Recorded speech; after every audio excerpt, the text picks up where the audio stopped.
Thank you very much for the opportunity to be here, especially to Sylvia for the invitation, and thank you to the hosts. And it's been really inspiring to be in the museum as well. Some of my other work has actually focused on Jewish heritage and tourism in Budapest, where I'm living. But I'm not going to talk about that today, and I'm no means an expert. There are more experts in the room on that. So I want to talk a little bit about this relationship between, first of all, well-being and spirituality. I have to say a quick word about wellness and what does that mean, because well-being is much broader and has a lot of objective and subjective indicators in it. Wellness usually is more of an individual path towards well-being, and it has several domains that we tend to explore. Now, sorry, this is a bit of a book plug, I'm afraid. With a colleague of mine, we've just finished writing this book. It's not out yet, but it will be out soon on Amazon. That's not really the point, though, for me to promote my own work on wellness. What I want to say, though, in this book, we have a whole chapter about spiritual wellness, because we felt like it was relatively under-researched compared to the physical and the mental and the environmental and so forth. So we tried to prioritise spiritual wellness, and some parts of this are taken also from that chapter. A lot of my work focuses on motivations and why people go to certain places and do certain things. In this case, I've chosen young people under the age of 39, so let's say Generation Y and Z. We've heard a few times at the conference that this is the group that are quite hard to reach, sometimes with religious tourism. But I'm going to talk a little bit more broadly about spirituality and what I think that means. And I will present a few results from a small study that we did with some young people. So, yes, well, that should have been my title page. Yes, sorry, I tend to use a lot of words. We've seen some really fantastic models and images. Unfortunately, I tend to be very wordy. Apologies for that. But I want to, we did write a paper about this topic, and so some of this is extracted from the literature reviews, but we're not the first people to explore this relationship, of course, between religion and spirituality in young people. But what I think is interesting is to consider how far spirituality is important for health. And probably some of you know that the World Health Organization, when they redefined health, contemplated putting the word spirituality into it, but in the end they didn't, even though there were some calls from around the world for them to do so, and they didn't do that. But I think it's so important, and it's a bit overlooked, especially in mental health, I would say. So I want to look a little bit at how important is spirituality compared to these other domains of wellness that we often talk about. So in the book, we mentioned the physical and the mental and the environmental. We've also mentioned political wellness, but I won't get into that now. Maybe that's a contradiction in terms, actually. Yes. But I think also the role of religion and spirituality in healthy living, this is also something important. And finally, a little bit about tourism. I haven't just focused on religious buildings, though. It's also spirituality as defined by some of our research participants, which also connects to nature, as Sylvia said, or to spiritual landscape, or non-religious spirituality, or somebody else's religion. And India kept coming up as a destination that many people want to go to explore their own spirituality, but they're not Hindu and they're not Buddhist. They just are drawn to that country because of its spiritual energy, for example. So I don't want to go through all of this. I just want to highlight a couple of points. So spirituality, I'm sure you will know this, but it's usually connected more to personal or individual focus rather than a collective one. So you don't necessarily have a built-in community, I think, with spirituality or spiritual tourism. But it has been called the sort of quintessential religion of modernity. I don't know if I agree with that, but it's been explored in different ways, connected to meaning, personal growth, lifestyle, even environmental activism, you know, people's political decisions, this kind of thing.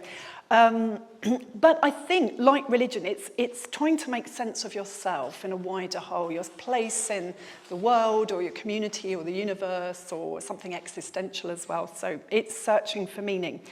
Yeah, and maybe some form of transcendence going beyond this sort of mortal existence, but it doesn't give many answers, and it doesn't necessarily come with values like religion would, no prescribed values. So it's a little bit fluid, and therefore very hard to grasp. One of the reasons we did this study is it was so difficult to do research projects with spirituality in them. And I remember we had a project about, I think it was tourism, ecosystems and well-being. And we had the word spirituality in a questionnaire, and we just couldn't, we had to translate it to 9 languages, and we found it really difficult.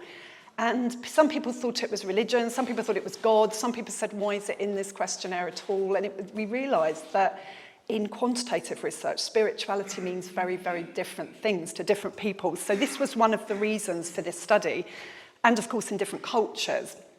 For that reason, I asked one of my former Hungarian colleagues who moved to Taiwan to do the same study that I did with my students in English, to do the same in Chinese in Taiwan. And so he had students from China, Taiwan and Hong Kong discussing spirituality in Chinese. So I will also present the slightly different results that we had, just to contrast a bit with the predominantly European study, but I also had students who were Muslims, Hindus from India, from Middle East and so forth, Muslims as well. Now, the studies show that for young people, spirituality is an asset. Positive spiritual health is important for young people, whether they know it or not. And a lot of young people are not brought up religious anymore. And we know that there are major mental health problems in this generation. Generation Z now is the unhappiest generation. Maybe they've lost a little bit their way. We can blame TikTok, we can blame all kinds of social media, but I'm not sure.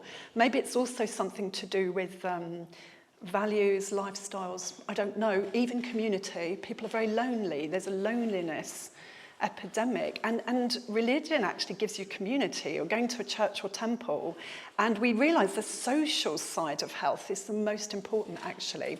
So the longest study on happiness that was ever done, some of you will know it, from young boys right up to old men, the social component of our life is even more important than the physical one, actually, our contacts. And I think religion gives us that. Spirituality can be a little bit more like a personal quest, so maybe then we don't have that in the same way.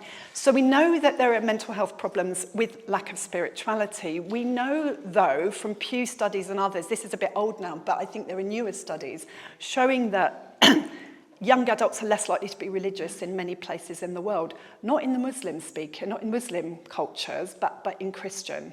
But you know that already, I'm sure. Even Italians, so this was a bit of a surprise. I would have thought, you're surrounded by Catholic culture. Same in Hungary, it's quite Catholic, but yet you don't see younger people going to church very much anymore. So we have to think about why this is, what we can do about it. I'm sure you're thinking about this all the time, actually. And then the identity. So this idea of fluid identity, I think this is causing a lot of problems, actually. I don't want to say anything anti-woke, but some of my students are really struggling with identity crises. And I think somehow nothing's replacing traditions and rituals, and there's something gone wrong somewhere, either in not in their education and upbringing. I think it's technology, it's media, and being connected all the time to maybe not the wrong sites, but you get my meaning probably. So there is this idea that people, but millennials and Gen Z, they are looking for spiritual fulfillment sometimes, and they're looking for authenticity. That's a difficult word, isn't it? I don't really know quite what that means, but I guess something that they feel is probably existentially authentic to them, meaningful for them, I suppose, but it's also difficult to define. In tourism, we spend all our lives trying to define authenticity. So spiritual health is as important as physical health, we can say. Spiritual well-being is a significant indicator of positive health outcomes. We realised in the Chinese literature, we looked at the Chinese studies, that there's something also about energy. Now, in the West, we don't work as much with energy, but this is very important. And we had a nice discussion with Laura yesterday about energy, whether you feel energy either in spaces or in the body. It's not just about religion, but it is really this idea of a life force or a life flow that goes through you and somehow connecting to energies out there in the universe, and it could be God or it could be other people. So energy is very important in the Chinese culture, particularly. In the West, we're a bit skeptical about energy. And then there's this kind of commodification, I would say, of spirituality. There are a lot of body, mind, spirit activities out there. They're not all connected to Indian spirituality, yoga, meditation. Some of them are a little bit esoteric. Let's say there are quite a few charlatans out there selling spiritual wellness, and it's not always bona fide, and sometimes it's damaging as well. So in the book as well, we have a chapter called The Dark Side of Wellness, and it's partly about the dark side of spirituality and what people are being sold as a wellness experience connected and to their sort of spirit, really. I think it's a bit worrying. I found this study really interesting, and I think this is really quite fascinating, that religious buildings, and it doesn't really matter, I think, what your religion is, because I was also in Seoul, in Korea, and you've probably been there, or some of you, really modern city, very stressful, very busy, and they have these beautiful Buddhist temples in lovely gardens, right in the middle of all this chaos and traffic, and you can go in there and it feels so calm and so peaceful, and even if you're not Buddhist, you really get the benefit of being in a spiritual space. And I think you have that same feeling in a church and a mosque and a temple. Maybe even if you are religious, you sort of respect other people's spiritual spaces. And it seems that Koreans, they're not excessively religious anymore, but they're going to the temples for a sort of spiritual calm or nourishment. And I find this really interesting. And then there was a nice study about Chinese temples, and they said that even though people were going to stay in the temples without a religious motivation, they still derived a spiritual or sacred meaning from the experience. So it was even an unintentional spiritual experience. And I think that's interesting. So maybe we need to, of course, lead young people back into these places. As a really nice study yesterday about Napoli, for example, and I know Pilar and Bertie doing that nice study about getting young people into monasteries. I think this is fantastic to have the experience of being in spiritual spaces and see how that feels, or spiritual landscape, which I think also Sylvia's working on. And then, of course, we have these new religious movements. I don't really like that term, I think, but there are quite a lot of guru-led practices. Some of them are very beneficial, some of them less so. So there have been scandals about this, but there are lots of very spiritual people leading amazing retreats also in India and across many other countries. I also work on retreats, and when I started in, I think, 2006, there were only about 500 retreats in Europe. Now there are absolutely thousands offering all kinds of personal development, including spirituality. So quite a lot of work's been done on the travel side already. So this is just a sample. So usually religious tourism, going to specific religious buildings or spaces that we've been discussing so far. Spiritual, a little bit more fluid, but it might be a retreat, it might be an ashram or a monastery or a temple. Even if you're not from that religion, you still go to a religious space to get that experience. And that happens a lot, I think, in countries like India.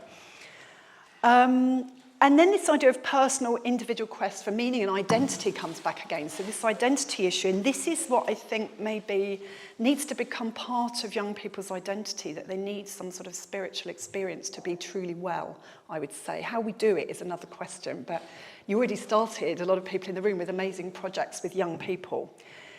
Some people included adventure, and I thought, but then I thought about going to the top of a mountain or going to a desert. And it really is a spiritual experience. I don't know if any of you do mountain climbing. I don't really, but I remember having a really spiritual experience in a desert. And they say, according to landscape research, that deserts are the most spiritual places. And I also had that feeling, when my grandmother died, I remember going to a desert, going to the Sahara Desert, and it was the one moment when I really felt a sense of peace in that desert. So it was a connection to somebody that I'd lost, and it was really surprising. I didn't expect it at that moment. So landscape as well, and I think later other speakers will talk about landscape. Now, I just want to mention the small project that we did. I meant to say also, of course, pilgrimage. Kevin's going to talk more about pilgrimage, so I won't say much about that. But we looked at, we were talking about Santiago. A lot of non-religious pilgrims go on that pilgrimage, and they derive amazing meaning from essentially religious pilgrim, but as a secular person. So there's really something in pilgrimage, even if you're not religion. Festivals as well. Plenty of people go to religious ceremonies and festivals, maybe for the spectacle more than the religion. Motivation's really difficult in tourism because you can visit the same place with multiple motivations. So it can be for cultural reasons, heritage reasons, dark tourism even. You know, if you go to Auschwitz as a young Israeli, which is quite common, isn't it, when you do the educational tours, your motivation is very different from someone who goes there as a dark tourist. And I don't really like that expression. And then there might be somebody who's studying, you know, the Jewish heritage, for example, as a non-Jew. This is also a different motivation.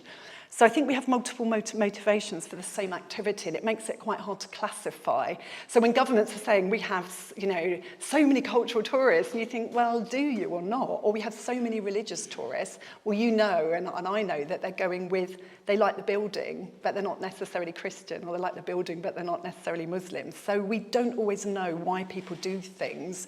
So it makes it a little bit hard to research.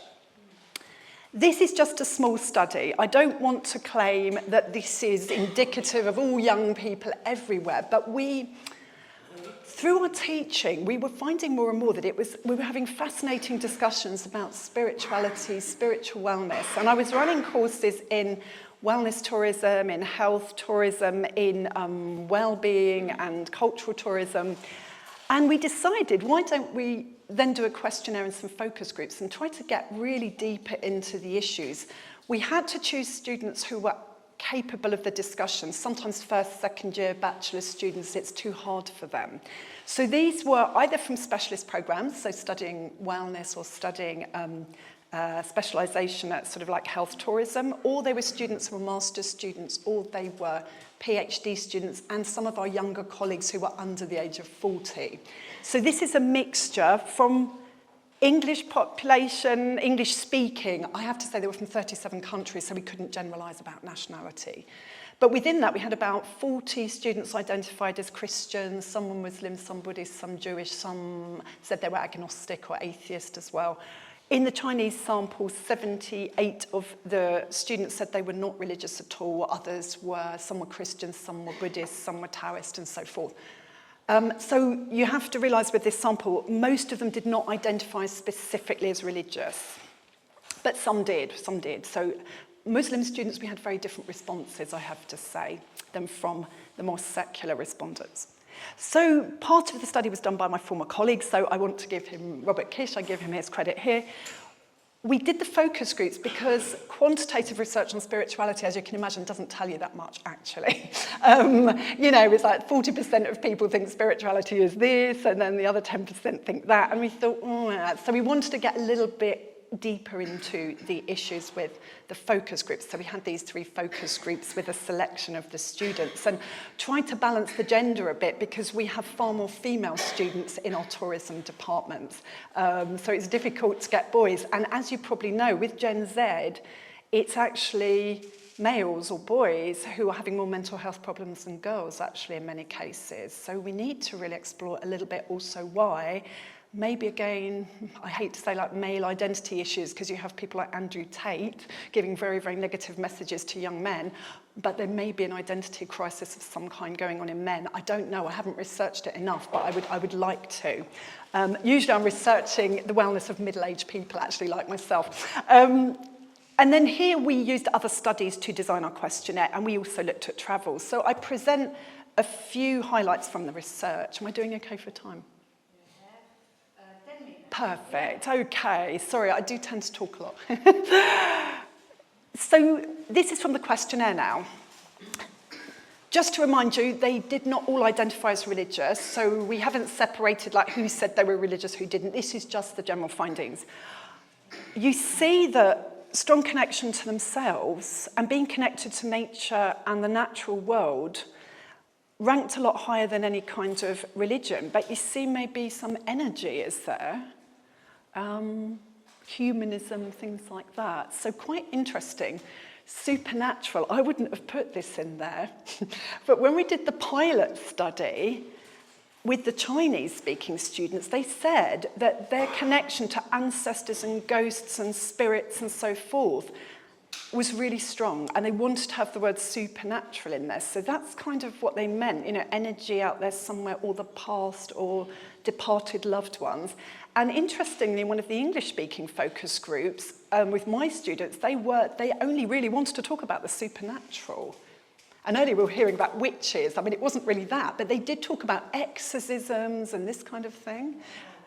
But I don't really know, like, how far that's based in sort of horror films and how far it's based in reality, but it was really fascinating.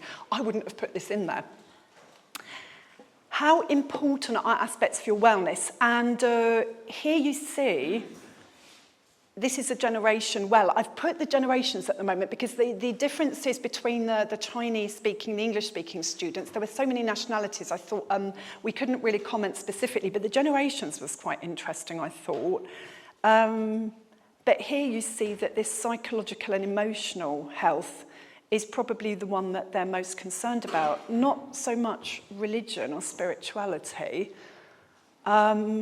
and social connections as well. Of course, physical body, but most people associate health with sort of physical body.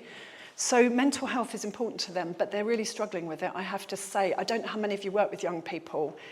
They are struggling a bit with this. That's why I teach wellness, actually, to try to help a bit, if I can. And I'm not a psychologist, but I try to really to work with them, you know, for that reason, in a way.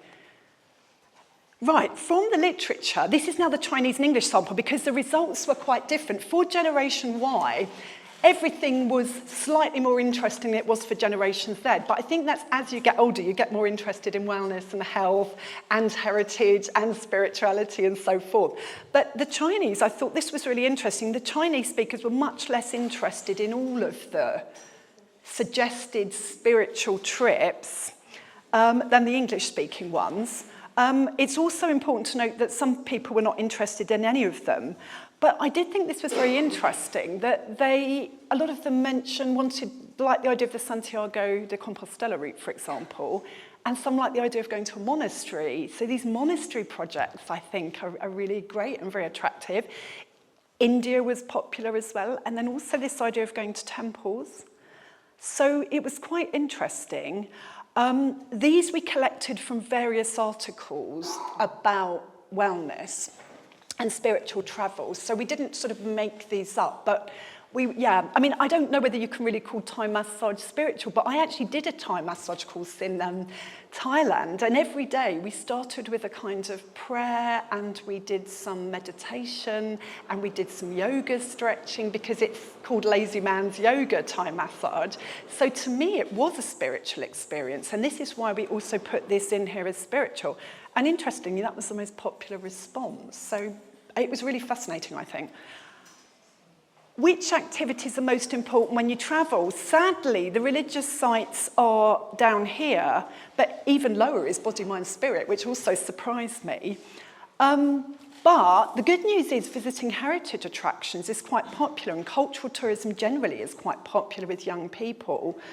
But I'm sure they go to religious sites. I'm sure as part of the heritage attractions, they're going to religious buildings. So I don't know whether it's just the word religious makes them think, oh, I have to identify with being a Christian or being a Muslim, and I can't just go to a building that I love and feel spiritual. So I don't know whether it's just in their minds that religion is something very different from spirituality. I think it is a little bit. As expected, sorry, there's really a stereotype, Chinese like shopping more, but but we kind of know that, I think. Motivations. Again, some of this was taken a little bit from some of the studies we'd read before to sort of identify what kind of motivations people have. And here I've gone back to the generations a little bit, but as I said, what I think is quite interesting is that for Generation Y, everything is slightly more interesting. I don't know why that is. So perhaps older people need more escapism or to decrease their stress levels and so forth. Sadly, though, here, religion and spirituality are not so prominent, but maybe it's the words we're using. This is why we really needed the focus groups as well. And I guess maybe intensifying a practice is not something that feels attractive. Muslim students did say yes, though. So for them going to Mecca, that would count, and they would, that would be one of the highlights of their life, probably. 5 minutes, great, yeah. Right, a few differences between the Chinese-speaking and the English-speaking groups. As I said, you can't really generalise because we had so many nationalities, I think, in the English-speaking group. But it seemed to be, with the generations, Gen Z seemed to be less religious, but they're curious about spirituality, but they don't know what it is, they said. So they don't really know what that means. So maybe we have to somehow engage them in a different way, using different words or so, I guess. Generation Y, quite interested in body, mind, spirit. Certainly I didn't do yoga till I was 28, so I suppose, it takes time to realise that you need these things. English speaking, Mark being humanist and this kind of thing. I'm not quite sure how the translation went. I was a bit surprised though about being connected to nature, because in Chinese culture, landscape and nature are very, very important, actually. So, but it was only minor differences, actually. Supernatural came up though, but then in the English-speaking focus group also this supernatural came up, but that, I think they really just meant connections to people who had passed away, I think, more, or ancestors or so. So ghosts, not in the sense of ghosts in the sense of people who are no longer here.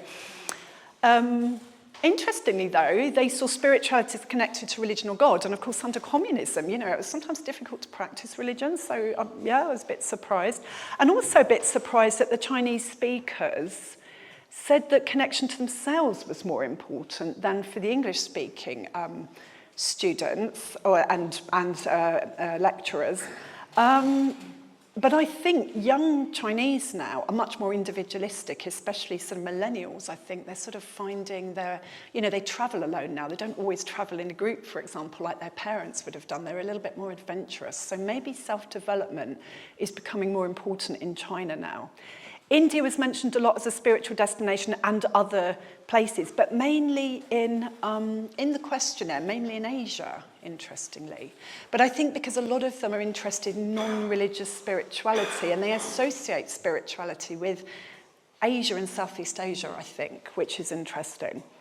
The biggest gap was that the Chinese said they need more rest and relaxation. As you probably know, the Chinese school system's quite brutal. They go to day school, evening school, they work incredibly long hours. When they travel, they're looking for rest, actually. So they're not always looking for cultural tourism and education. And I think shopping is also relaxation, but also they like to buy gifts for friends and families, especially from sort of quite exotic European places.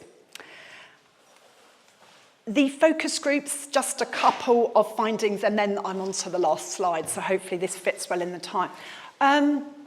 Even if they said they were religious, not many were practicing religion, except the Muslims and the Hindus, and there weren't too many of those. In summary of the focus group, spirituality, first of all, is about the self, but then they said it's connected to energy and forces outside the world, nature and landscape, understanding why things happen, and some of them did mention God, not all of them, but something with the soul and connecting.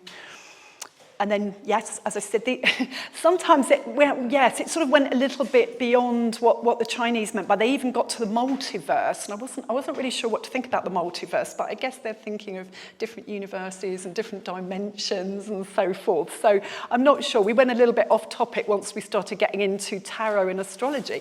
On the other hand, if that's their beliefs, and maybe they see that as spirituality, we have to think that that's what it is. Spirituality, not that important for well-being. The social's the most important. But on the other hand, collective spirituality does bring the social. And that's what I think is missing a little bit from modern society. Loneliness is a problem. And they would go to religious sites, but for cultural reasons or history, not necessarily for wellness or for well-being. So I think that's all we can say about that. Also, it came back to that same finding that came out of one of the other papers about Chinese temples, that spiritual experiences are something you can't always plan. It's sort of serendipitous. You find it by chance, or maybe where you least expect it, like in a desert, for example. So maybe we can't always plan it. But they did like the idea of landscapes with energy. Just a few conclusions and then I finish. So, both generations and cultural groups believe that spirituality more connected to self or nature than to religion or God. But this was not a specifically religious sample. If we took a group of Jewish young people, Muslims, Hindus, I think they'd see it differently. But in these secular Christian countries, like Hungary is quite Catholic still, but mainly older generations.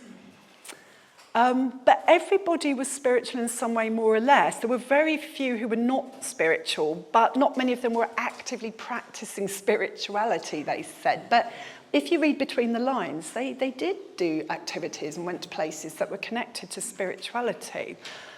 So religion and spirituality scored low, but I think they didn't always make the connection, I think, between, for example, some of the activities they did and some of the places they went and spirituality. So they compartmentalise in their mind what their motivations are or their activities. Asian countries for, I think, this group were particularly important. Yeah. So I think most of that I've already said. The main thing is, some of you talked about branding and marketing, and I think this is important. How do we label our activities could be really important, because some people don't understand spirituality and some people are a little bit put off. They think it's religion and they're not religious. So maybe we need to use different words. So that could be the answer to attracting more young people, but I know some of you are already working on really exciting projects. So that was really fantastic to hear in the last couple of days. So thanks so much, and yes, any questions if we have time. Thank you.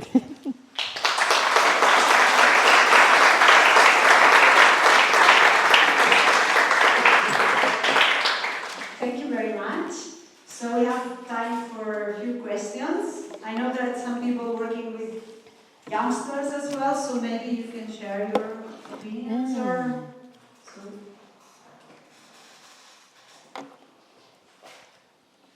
Hi, really interesting. Thank you. For that.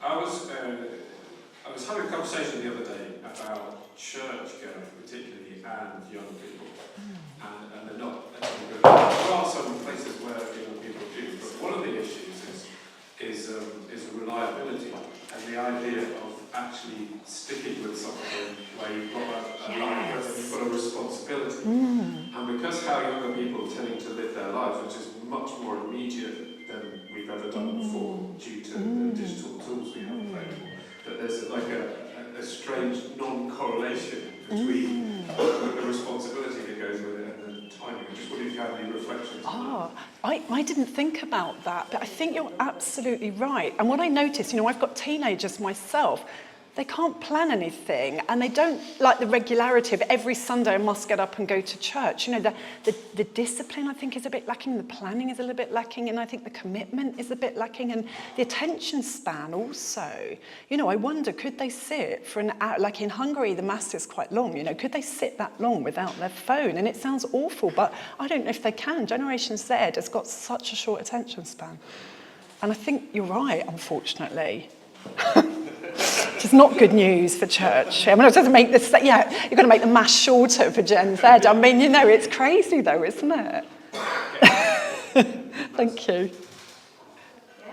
Any other?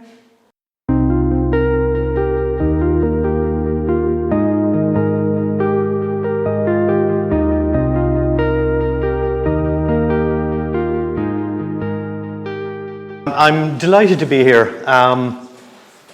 I suppose just before I talk about my presentation, I didn't say much on slides about what I do. So I'm the editor of the International Journal of Religious Tourism and Pilgrimage, which is a free open access online journal.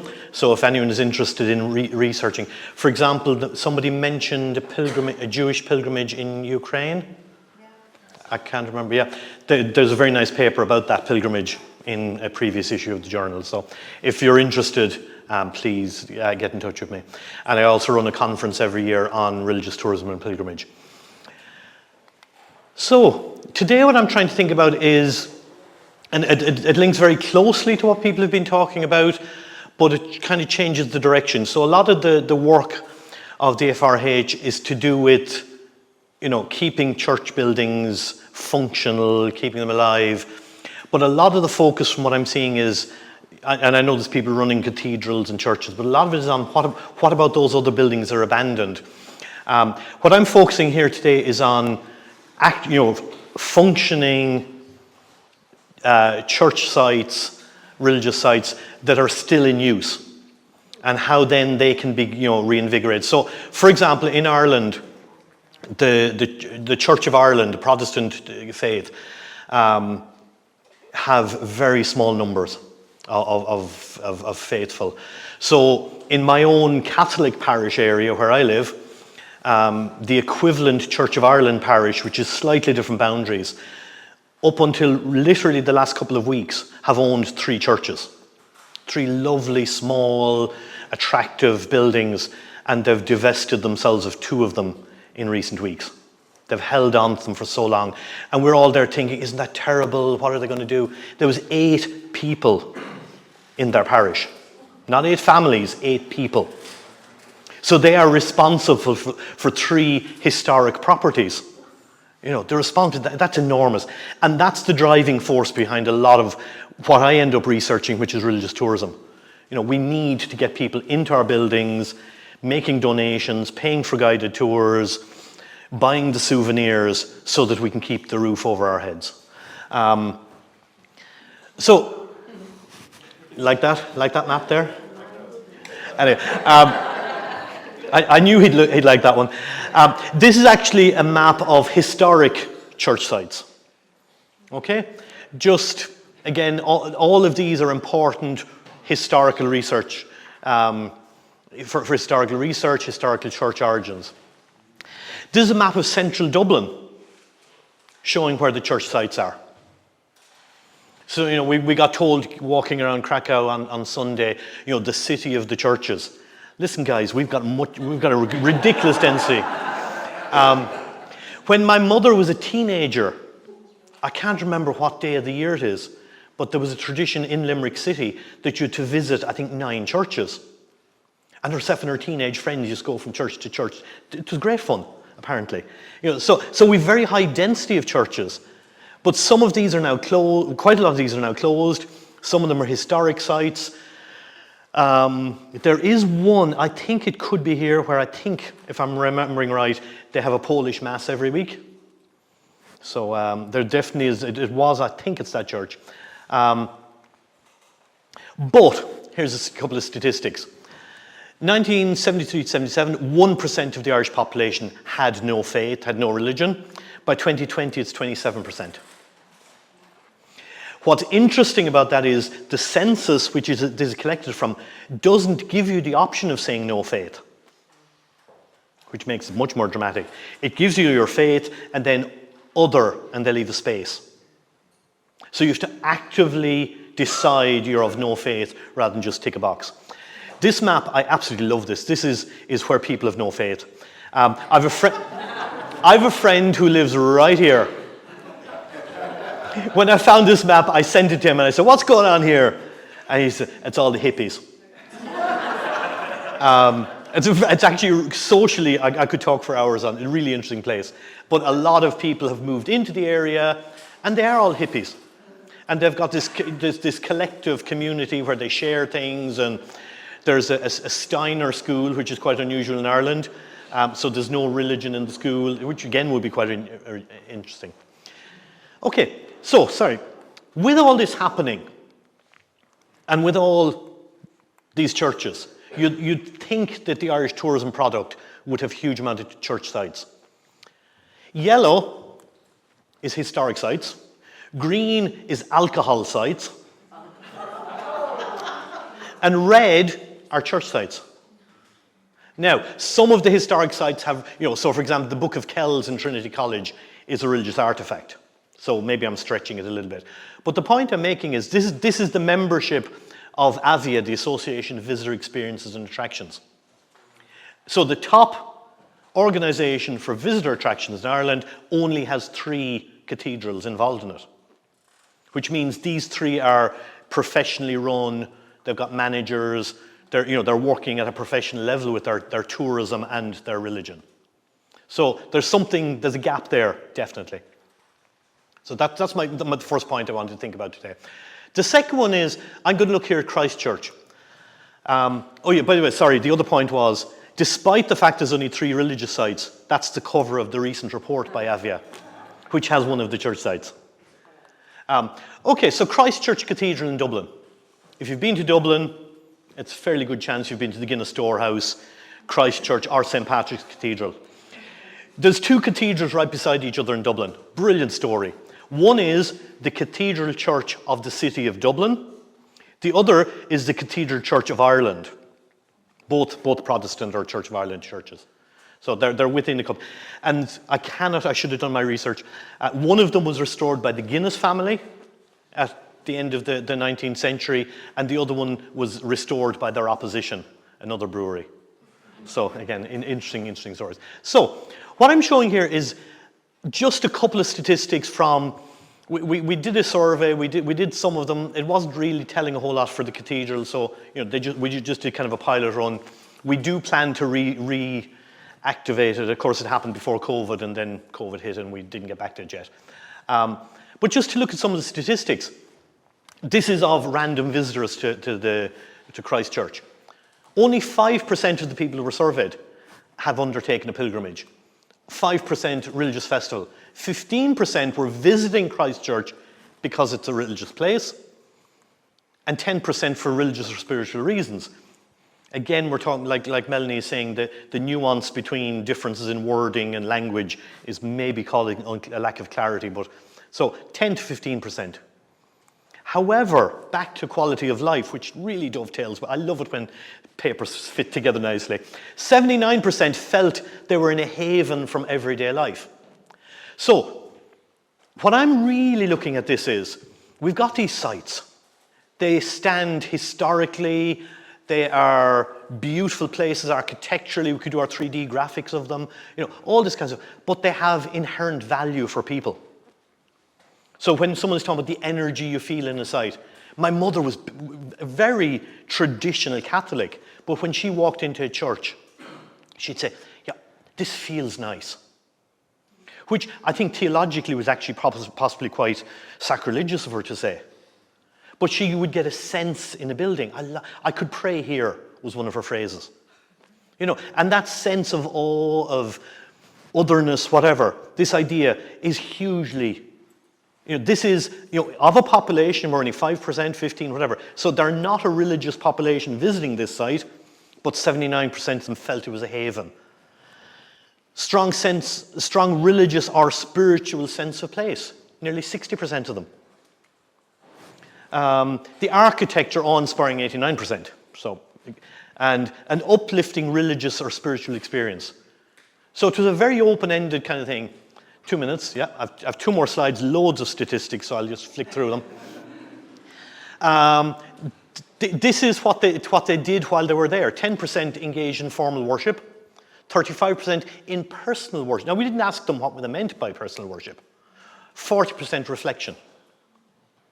So they're there engaging in something spiritual, something religious, despite the fact they're not claiming to be religious. 26% are religiously observant. I'm religious but not observant. Spiritual, don't belong to. I'm neither religious nor spiritual, 15%. And then that's a crazy slide to put up in front of you. My apologies. But what we were looking at, were they inspired? Were they uninspired? Was it interesting or boring? And a lot of it was what we'd expect. But that has to be looked at in the context of these are people who are not there for religious purposes. And I think that is when we're looking at the future of religious heritage, we have to remember, yes, we want to maybe an art gallery, maybe a museum.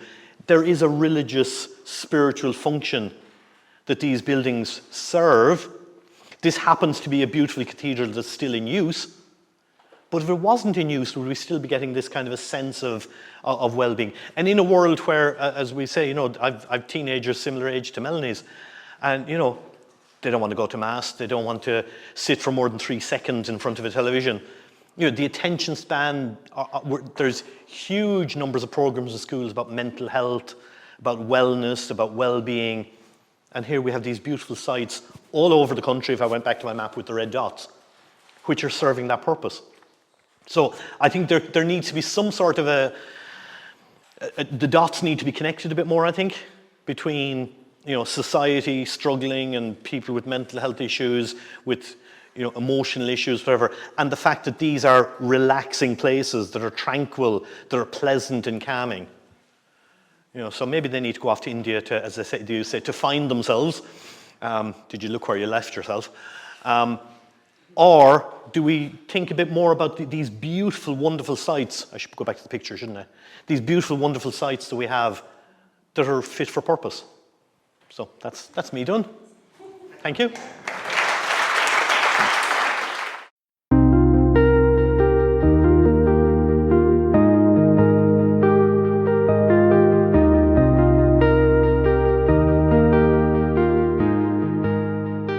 Presentation.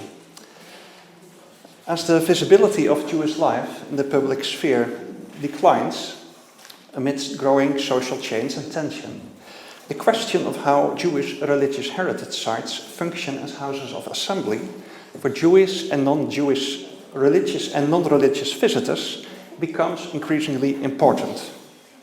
Based on this question, I conducted, as part of my ongoing PhD project, a visitor study in the synagogues of the Amsterdam Jewish Cultural Quarter, some critical insights of which I share this afternoon.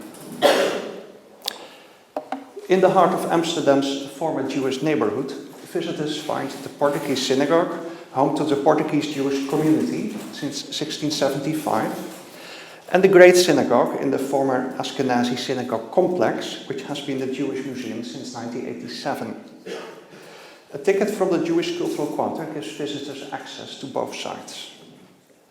Visitor perceptions of these 17th century synagogues vary widely, showing that lived religion and religion as heritage are not naturally compatible realms. On the Holy Ark in the Great Synagogue religion display, visitors may notice the Talmudic phrase, "Know before whom you stand, da lifnei ata omed." For some, the existence or the presence of God resonates in the Hebrew inscriptions, even if they do not read Hebrew. Others interpret the musealized ark as an orphan object and consider the script merely as decoration. Some visitors are not even aware that they are standing in a former synagogue and perceive it as just another museum space. And at best, they refer to the ark as the altar. The study has unveiled different patterns of engagement, considering how visitors share the heritage-sized synagogues with others present, explore the material and cultural affordances of these spaces, and negotiate their significance. Some perceive Judaism here as a religion of history, focused on sacred moments relived again and again, even in their museum visit. Others, though, see a history of religion represented, instrumentalizing Judaism here as a precursor to their Christian, mostly their Protestant faith. And for another group, Jewish tradition is just one of the many paths to make everyday life meaningful. The Jewish religious heritage nexus, the theoretical framework I present here as the preliminary outcome of my study, reveals that visitors weave their personal narrative threads into 3 registers of connection. And the registers differ from each other by how they confirm the visitor's identity, and by how visitors interpret the resonance of the synagogues and the idea of Jewishness. Visitors tracing Jewish roots primarily connect with Jewish social memory and the beauty of holiness, that is, the intentions underlying the ceremonial objects used. For them, the synagogues and the collections materialize these Jewish roots, evoke a deep sense of awe or reverence, and symbolize a Jewish continuum. Visitors tracing Jewish histories typically connect with notions of Jewish resilience and Jewish loss. For them, the synagogues evoke a historical sensation and resonate with the 17th and 18th century heydays of Jewish Amsterdam, the Shoah, or the post-war revival of Amsterdam Jewry. And visitors tracing Jewish sites typically connect with Jewish cultural memory and the holiness of beauty.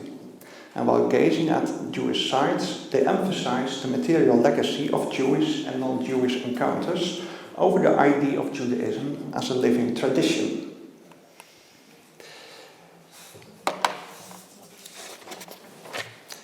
Noting that visitors' connections with the synagogues follow from a variety of starting points and interests, I see 3 implications for their interpretive design. Visitors tracing Jewish roots should be encouraged to affirm, but also to question, that ties or their assumed ties to Jewishness or the broader Jewish community. Visitors tracing Jewish histories should be challenged to unravel the interplay of history and memory as embodied in these buildings. Moreover, visitors tracing Jewish sites should encounter unpolished life stories rather than shiny objects and carefully curated text panels to stress the dynamism and vibrancy of Jewish culture, past and present. Let me conclude with 3 considerations. First is that Jewish heritage is not a static phenomenon, but a constantly transforming assemblage. In heritage-sized synagogues, which you could describe as theatres of memory, visitors perform a new play of heritage making every day. Second, it's crucial to understand that such synagogues, while appearing as harmoniously preserved sites, are fundamentally contested spaces where different forms of embodied and historical knowledge collide. And finally, rather than studying heritage-sized synagogues from a distance as memorial sites or as informal classrooms filled with Jewish objects, I think research should focus on people's interactions with these places. For from the way visitors approach these sites, we can learn how a pluralist society views a Jewish presence in its midst. On the great synagogue's Holy Ark, visitors may notice the Talmudic phrase, "Know before whom you stand." Today, let us not only reflect on the original meaning of this phrase, but also reinterpret it as a call to know and recognize the diverse Jewish community. Their history and memory are intertwined with Europe's, and I believe Europe's future is equally tied to theirs. Thank you for your attention.